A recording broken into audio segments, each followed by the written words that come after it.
Hi everyone, welcome to Shell Sugar Rush. Welcome back if you've been here before. Today I wanted to share with you this adorable Harry Potter Hufflepuff cake that I had a request for a birthday. I just really enjoyed making this cake and thought it was adorable, so definitely wanted to share. If you enjoy things like this, stick around and watch me make it. And don't forget, if you haven't already, make sure you hit the subscribe button and the notifications bell so you'll be notified when I upload more cakes in the future. So for this cake, I started with two 8-inch vanilla cakes, and I've leveled both of them here, and I'm also torting them because I'm going to be doing alternating layers in this cake, so I wanted the layers to be on the thinner side. Now here I'm just finishing with that second one, and then I'm going to set these aside and pull out the next cakes, and these are going to be two 8-inch chocolate cakes. And here I'm going to do the same thing. I'm torting both of these so that we'll have actually 4 thin layers of the chocolate cake, just like we have of the vanilla cake. So now that we've got these ready to go, I'm actually just going to put a little bit of the icing on the cake board here, and I'm going to start with a layer of chocolate because I want to finish with the layer of vanilla at the top. So I'm going to just put some of my Swiss meringue buttercream inside each layer and just stack these alternating until we have all 8 layers. Now I really wish I was going to be able to see the inside of this cake once it's cut, but unfortunately it is going to be leaving once it's done, but I'm sure it is going to look fabulous once it is cut at its final destination.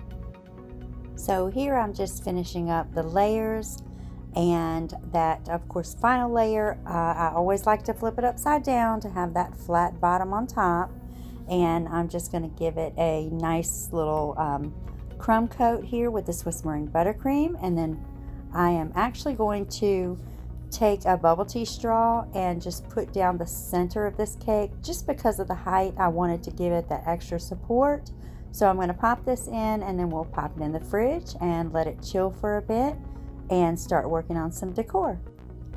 So for the balls that I'm going to be putting on top of the cake, I'm using my half sphere molds here, and I'm actually doing 4 in the white chocolate, and then I'm actually going to do 4 in the purple as well because I wanted to put some white and purple balls on this cake. So I'm just going to finish up the purple here and kind of spread that around in the molds, and I like to let these set upside down, so I'm just going to put those upside down and then put them on a baking tray and just pop them in the freezer for a few minutes to let the chocolate get nice and good and set. So while those are in the freezer chilling, I'm going to make another piece of decor here, and I'm taking a piece of yellow fondant and a piece of red fondant, and I'm just rolling those out fairly thin, and then I'm going to twist them together, kind of just roll them together, and then I'm going to roll them up into a circle shape, almost like a lollipop shape. And once I get that to the size that I want, then I'm actually going to take 2 toothpicks and stick in the bottom just to support this piece in the cake. So our cake is chilled and out of the fridge. So now I'm just going to take that straw and lift it up and just cut the top off and push it back down. I'm going to leave it in there just for that extra support on the cake. So now I'm just going to give it that final coat, a very generous coat of the Swiss meringue buttercream, and I'm going to coat that all around, and then of course I'll take my bench scraper and just smooth out the sides and the top really well, and then I'm actually going to pop this back in the fridge for a couple minutes just to let it set up and get some drip ready, because we're going to be putting a black drip on the top of this cake. So now our cake is chilled and I've got the drip ready, and I'm going to go ahead and do the drip around the edges and try to fill in on the top, but I quickly realized that I actually didn't have enough of the black icing here, So I had to kind of go back and make a little more just to finish this off. So I've made a little more of the black drip, and I'm just going to add it on and just take my offset spatula and kind of smooth that around, and then actually go around the top with the spatula and put a little texture in the top of the cake. Now I'm just going to add that Hufflepuff crest that is actually printed on the icing sheet to the front of the cake.